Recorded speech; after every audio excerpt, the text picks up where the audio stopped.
I'll create a 4-chapter story based on your specifications about Jennifer's journey from being teased about her weight to becoming an unstoppable force in the graphic design world. The story will be set in early 2000s suburban America, will be realistic, emotionally resonant and culturally relevant, with approximately 1,100 words per chapter in American English. Jennifer was teased for her weight. Now she's an unstoppable force. Chapter 1. The fluorescent lights of Westfield High's art room buzzed overhead as Jennifer Miller hunched over her sketchbook, her pencil moving with practiced precision across the page. At 17, she had mastered the art of making herself small despite her size, a skill honed through years of navigating school hallways, where whispers and stares followed her like shadows. It was 2003, and the cultural landscape was dominated by rail-thin pop stars and actresses whose bones jutted beneath designer clothes on magazine covers that Jennifer studied religiously, not for fashion tips, but for design inspiration. "That's really good," Mr. Harmon said, pausing behind her chair to admire the logo concept she was developing. His voice, tinged with genuine admiration, caused several heads to turn. "You've got a real eye for this, Jennifer." Heat crept up her neck as she mumbled a thank you, immediately tucking a strand of chestnut hair behind her ear, a nervous habit that accompanied any attention directed her way. Across the room, Amber Collins, tall, blonde, and effortlessly cool in her low-rise jeans, rolled her eyes before leaning toward her friends. "Guess talent has to compensate for something," Amber stage whispered, triggering a ripple of snickers that made Jennifer's stomach clench. 4 years of high school had taught Jennifer that invisibility was safety, but art was the one place she couldn't help but stand out. Her designs spoke with a voice she couldn't summon in person, bold, confident, and impossible to ignore. When the final bell rang, she gathered her supplies with practiced efficiency, eyes fixed on the exit. "Hey, Jenny Penny," the nickname, a cruel play on her weight coined in middle school, stopped her cold. Amber sidled up, all saccharine smiles. "Did you hear about the Rothman Scholarship Competition? The one where the winner gets that internship at Green & Associates in New York?" Her perfectly glossed lips curled into something between a smile and a sneer. "I just submitted my portfolio. You should totally try too. I mean, they probably have plus-size desk chairs, right?" The words landed like a physical blow, but Jennifer had learned to keep her face neutral.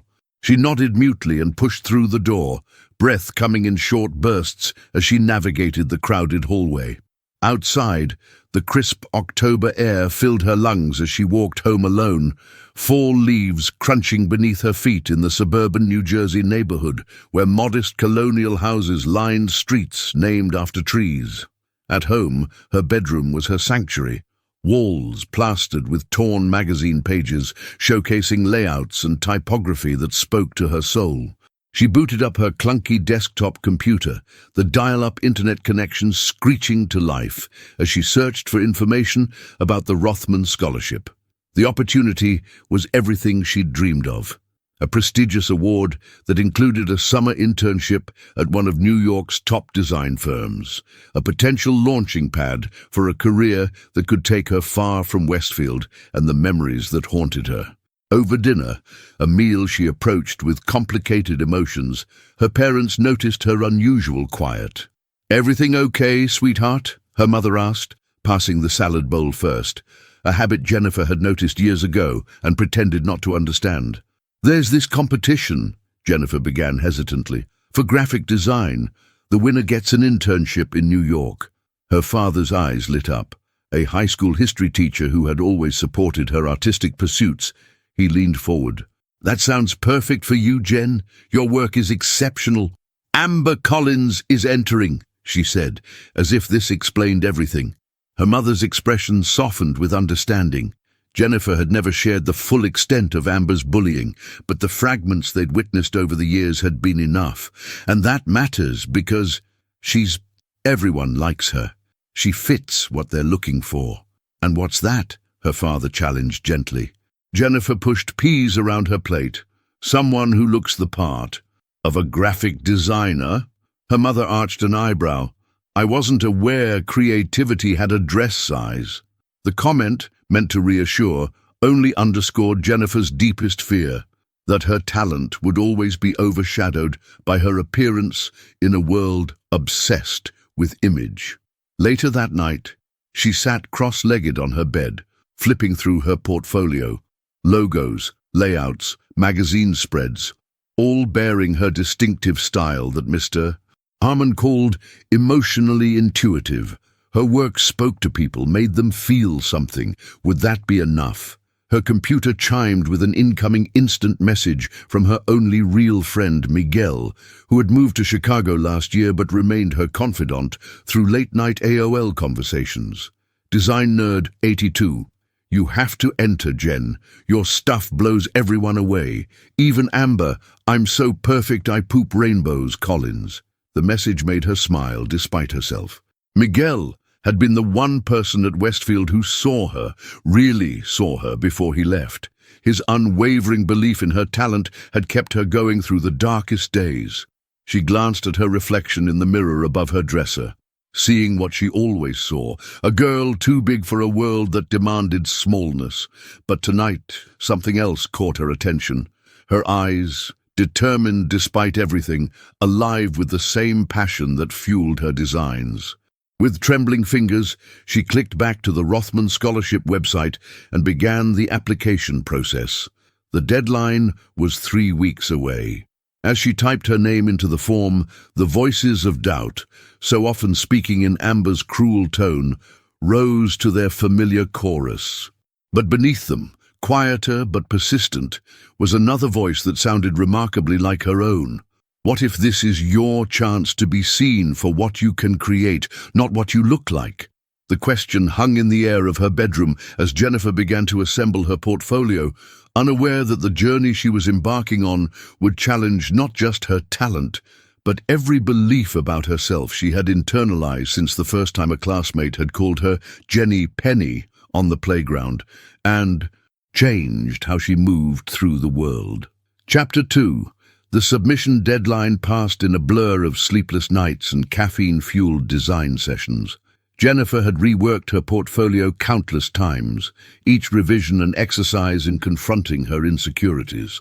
When she finally clicked Submit at 11:58 p.m., 2 minutes before the cutoff, an unexpected calm washed over her. Whatever happened next was out of her hands. 2 weeks later, the email arrived during her advanced placement art class. Congratulations on being selected as a finalist for the Rothman Scholarship competition. Jennifer read the words 3 times, convinced her eyes were playing tricks. The finalists, just 5 students from across the tri-state area, would participate in a weekend workshop in Manhattan, culminating in a live design challenge before industry judges. Ms. Miller phones away during class, Mr. Harmon called out, interrupting her stunned silence. I'm a finalist, she whispered, looking up at him with wide eyes. For Rothman. His face broke into a wide grin. Class, he announced, we have something to celebrate. The news spread through Westfield High like wildfire. Suddenly, teachers who had barely noticed Jennifer were congratulating her in the hallways. Even Principal Daniels stopped her outside the cafeteria to shake her hand. The attention was disorienting after years of strategic invisibility. Amber's reaction came during lunch period. Jennifer was picking at a salad when a shadow fell across her table. So, Amber said, sliding onto the bench opposite her, uninvited. Looks like we'll be competing together in New York. Her smile didn't reach her eyes. I always knew you had talent. I mean, I've been telling you forever that you could really be something if you just, tried a little harder with your appearance. The familiar sting of Amber's backhanded compliments made Jennifer's appetite vanish. Thanks for the advice, she managed, gathering her things to escape. I'm serious, Jen. Amber continued, grabbing her wrist. This is a big deal. These firms care about image. I'm just trying to help you. Maybe we could go shopping before the workshop. I could help you find something flattering. 4 years ago, this moment would have ended with Jennifer crying in a bathroom stall. 2 years ago, she would have mumbled an excuse and fled. Today, something different happened. She looked directly into Amber's perfectly made-up face and saw something she'd never noticed before: fear. "I appreciate the concern," Jennifer said slowly, surprising herself with the steadiness in her voice, "but I think I'll manage just fine, presenting myself professionally. My work speaks for itself." Amber's perfectly plucked eyebrows rose fractionally. "Suit yourself, but don't say I didn't try to help when they pick the girl who looks like she belongs in their sleek Manhattan office." That evening, Jennifer sat at her desk, sketching mindlessly while replaying the conversation. Her phone rang, interrupting her thoughts. "You're going to Manhattan!" Miguel's excited voice came through. "I told you!" "Along with Amber," Jennifer sighed. "Of all people." "Perfect," Miguel said, his tone serious now. "The universe is giving you a chance to face your nemesis on neutral ground. This isn't high school, Jen. This is the real world, where talent actually matters." "Does it, though?" She glanced at a fashion magazine on her desk, its cover promising 10 ways to look 10 pounds thinner. "Image matters everywhere." "Yeah, but not the way you think," Miguel countered. "Professional image isn't about size, it's about confidence. You think Apple hired their designers based on waist measurements? No, they hired people who could think differently. That's you, Jen." His words lingered with her as she prepared for the workshop weekend. Standing before her closet, she bypassed the oversized hoodies that had been her armor for years and pulled out a fitted blazer her mother had bought her for her cousin's wedding. It emphasized her curves rather than hiding them, a thought that both terrified and exhilarated her. The Friday morning of the workshop dawned bright and clear. Jennifer's father drove her to the train station, the car ride filled with his encouraging pep talk.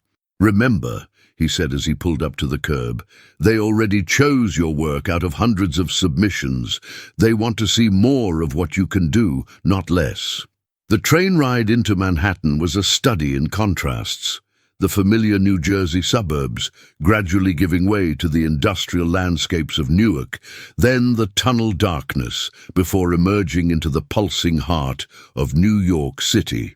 Jennifer clutched her portfolio case, a lifeline in the sea of commuters streaming through Penn Station. Following the detailed instructions from the scholarship committee, she navigated to a sleek office building in the Flatiron district. In the elevator, she checked her reflection in the mirrored wall, dark jeans, that fitted blazer over a simple blouse, her chestnut hair falling in soft waves thanks to a tutorial she'd followed that morning. She looked professional, different.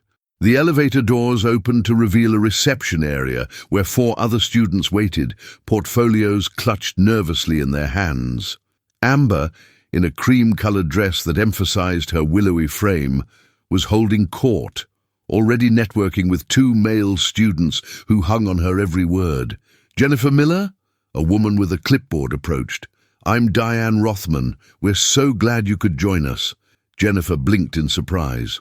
Diane Rothman, founder of the scholarship and creative director at Green & Associates, was a legend in the design world. "Your portfolio submission was remarkable," Diane continued, "particularly your campaign for mental health awareness. The emotional intelligence in your work is something we rarely see in designers so young." Warmth spread through Jennifer's chest at the praise. "Thank you," she managed. "That project was personal." "The best work always is," Diane replied with a knowing smile. "That's what we're looking for this weekend, work that reveals something true."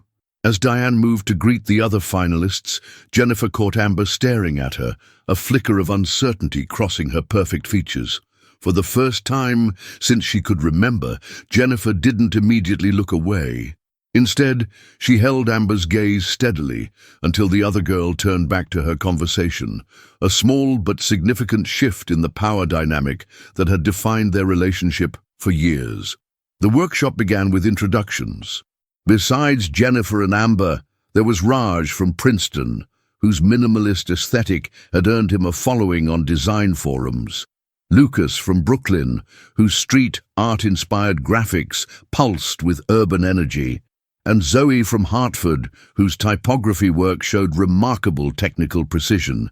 Each brought something unique, yet Jennifer couldn't help noticing that Diane's eyes lingered longest on her portfolio during the review session.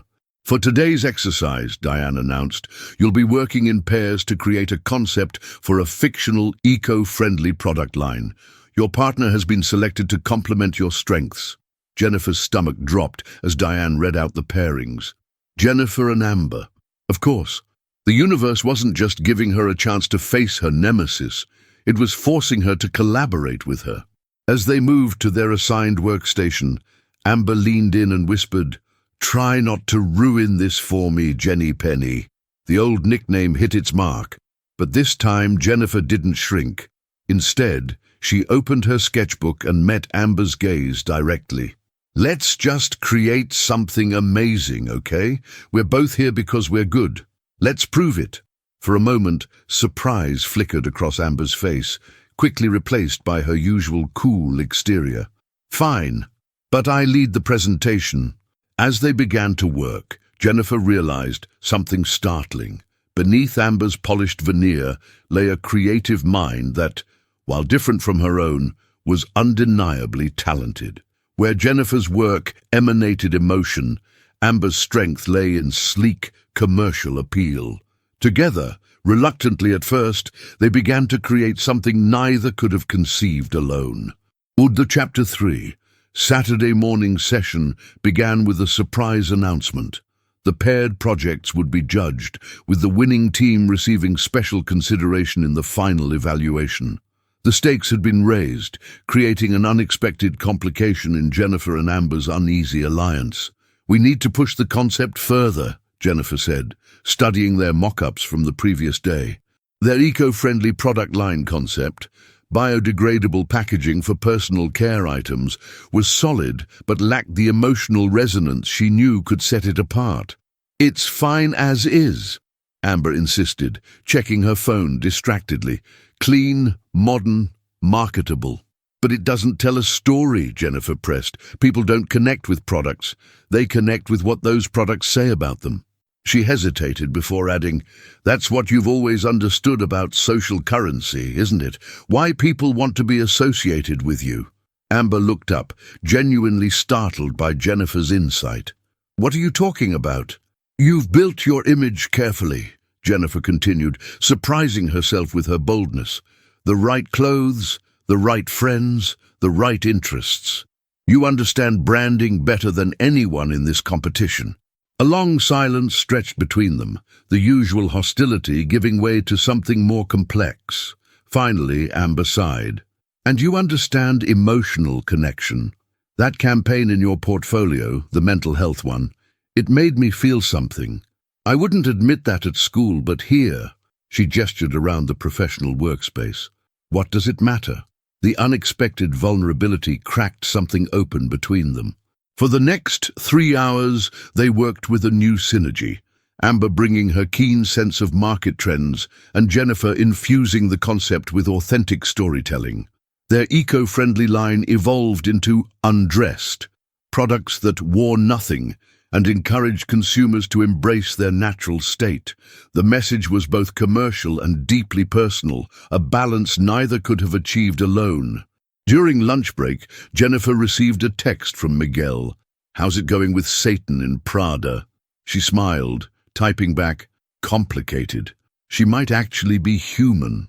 When they reconvened for presentations, Jennifer noticed Diane watching them with particular interest. Each team presented their concepts to the panel of judges, all industry professionals whose opinions could shape careers. Lucas and Raj went first with a technically impressive but emotionally flat concept. Zoe and her partner presented next with a cerebral approach that seemed to impress the more academic judges. Then it was their turn. As agreed, Amber led the introduction, her natural confidence setting the stage. But when it came time to explain the emotional core of the concept, she unexpectedly turned to Jennifer. "My partner will explain the heart of our campaign," Amber said, "because that's her superpower." The acknowledgement, simple but profound, momentarily robbed Jennifer of words. Then, finding her voice, she stepped forward and spoke about authenticity, about products that invited consumers to shed pretenses rather than add layers. As she spoke, she felt something shifting within her, the weight of others' perceptions lightening with each word. "Our tagline is, 'Nothing to hide,'" Jennifer concluded, her voice steady and clear. "Because when we strip away packaging, both literal and metaphorical, what remains is our true impact on each other and the world." The room fell silent when they finished. Then Diane Rothman began to applaud, the other judges joining in with nods of approval. "That," Diane said, "is exactly the kind of thinking we're looking for. Congratulations to Jennifer and Amber, today's winning team." The victory was sweet but complicated. As they gathered their materials, Amber turned to Jennifer with an expression she couldn't quite read. "Why didn't you hate me today?" Amber asked quietly. "After everything?" Jennifer considered the question carefully. "Because this matters more than our history, and maybe because I'm starting to realize that you were never really the problem." "What does that mean?"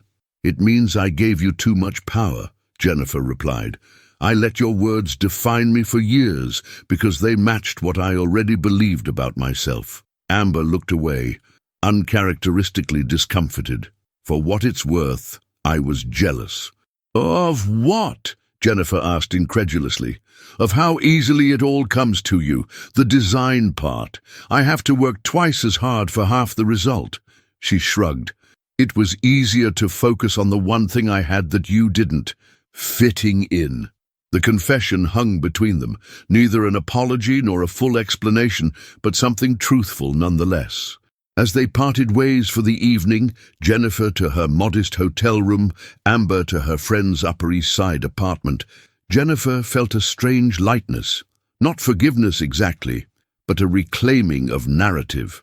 Back in her room, she called Miguel, recounting the day's events in detail. "So you don't need me to come to New Jersey and slash her tires?" He joked. "Rain check on the felony," Jennifer laughed. "Tomorrow's the final challenge, the one that determines everything." "You've already won," Miguel said seriously. "Whatever happens tomorrow, you faced her on equal ground and held your own.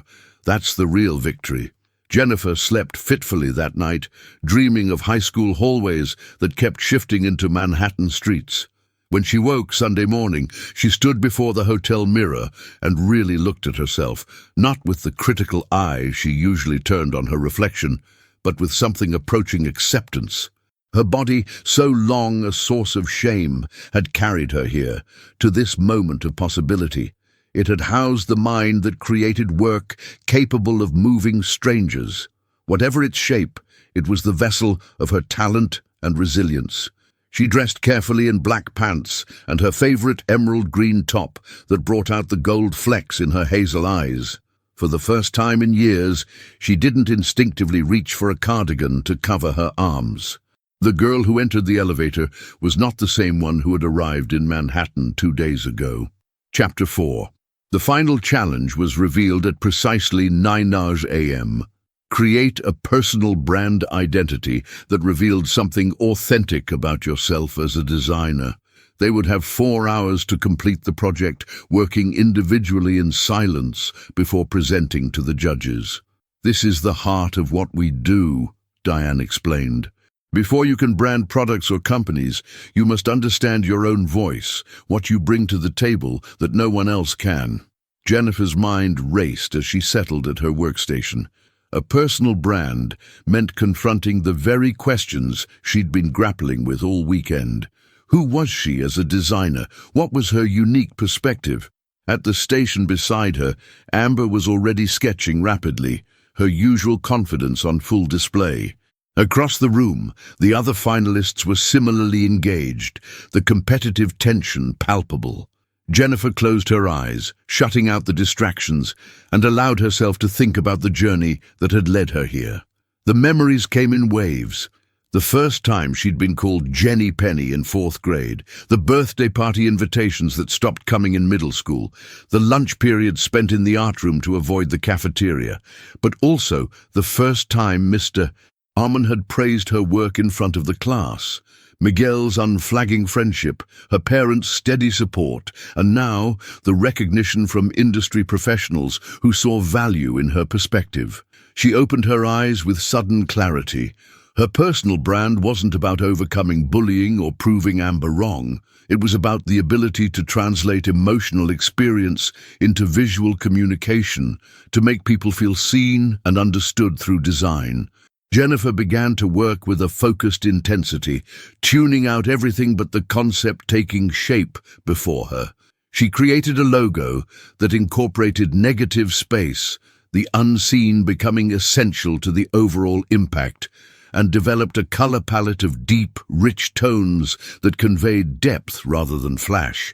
Her portfolio redesign highlighted the emotional journey of each project, emphasizing the human stories behind the designs. As the final hour approached, she noticed Amber watching her from the corner of her eye, a look of grudging respect on her face. They hadn't spoken since yesterday's revelation, but something had shifted permanently between them. The power imbalance that had defined their relationship for years had finally equalized. When time was called, Jennifer felt a strange calm.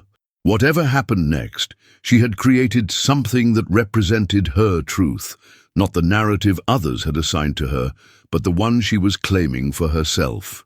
The presentations began with Raj, whose sleek, technology-driven personal brand impressed the more technically minded judges. Lucas followed with a street art aesthetic that showcased his urban perspective. Zoe's typographically focused presentation demonstrated her meticulous attention to detail. Amber presented a polished, commercially viable brand that emphasized versatility and trend awareness, solid if somewhat expected. When Jennifer's turn came, she approached the front of the room with steady steps, no longer trying to make herself smaller or less noticeable. "My personal brand is called Depth Perception," she began. "It's built on the understanding that what moves people isn't perfection. It's authenticity and emotional resonance." As she walked the judges through her concept, Jennifer spoke about design as a form of empathy, a way to create connection in a world that often emphasized surface over substance. She explained how her own experiences had taught her to look beyond the obvious, to find meaning in overlooked spaces. "My strength as a designer isn't despite my challenges," she concluded, "but because of them. I bring a perspective that sees beauty and possibility where others might not look at all." When she finished, the room was quiet. Then Diane Rothman leaned forward. "That," she said simply, "is exactly why we created this scholarship." The judges deliberated for 45 minutes that felt like 45 years. The finalists waited in tense silence, each lost in their own thoughts about what this opportunity would mean for their futures. Jennifer found herself oddly at peace. She had done her best work that represented her true voice. The outcome, while important, couldn't take that away. When the judges returned, Diane addressed them as a group. "Each of you has demonstrated remarkable talent. You should all be proud of the work you've presented this weekend." She paused, making eye contact with each finalist. The decision was difficult, but ultimately clear. Jennifer held her breath, aware of Amber doing the same beside her. The Rothman Scholarship and Internship at Green & Associates goes to Jennifer Miller. The words seemed to hang in the air for a moment before their meaning registered. Jennifer felt a rush of emotions too complex to name, validation certainly, but also a profound sense of having come home to herself. As the other finalists offered congratulations, she caught Amber's eye. "You deserved it," Amber said quietly, extending her hand. "Your work made me feel something." "That's rare." The gesture, small but significant, completed a circle that had begun years ago on a playground.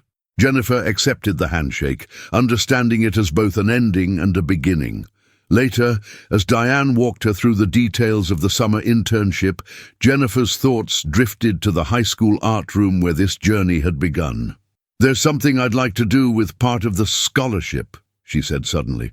"I want to create a mentorship program for young designers at my school, especially for students who don't fit the traditional mold." Diane's eyes lit up with approval. That's exactly the kind of thinking that made you our choice, Jennifer. Design isn't just about creating beautiful things. It's about creating meaningful change. On the train ride back to New Jersey, Jennifer texted Miguel, "I won." His reply came instantly. "Of course you did. You were always an unstoppable force. You just needed to realize it." As the suburban landscape replaced city skylines, Jennifer reflected on the weekend's transformations. She had arrived in Manhattan as a girl, defined by others' perceptions, and was returning as a young woman who had claimed her own narrative. The scholarship and internship were valuable opportunities, but the real prize was the discovery that her deepest wounds had become her greatest strengths. When her father picked her up at the station, his face broke into a proud smile at her news. "I always knew you could do it," he said, pulling her into a hug. "I think I'm finally starting to believe that too," Jennifer replied. The next morning, she walked through the doors of Westfield High with her head held high, no longer trying to disappear. Word of her achievement had preceded her, changing the way people looked at her, or perhaps she was simply noticing different things now. Mr. Harmon had arranged a small celebration in the art room, complete with sparkling cider and cupcakes. "To Jennifer," he toasted, "whose work reminds us that true design speaks to the heart." As her classmates applauded, even some who had once joined in Amber's taunts, Jennifer caught sight of her reflection in the art room window. The girl looking back at her wasn't defined by her size or by the cruel nickname that had once made her cringe. She was defined by her talent, her resilience, and the unique perspective she brought to everything she created. Jennifer Miller, once teased, now triumphant, had become an unstoppable force, not by changing her body, but by changing the way she carried it through the world, with purpose, with confidence, and with the profound understanding that our deepest struggles often become our greatest gifts.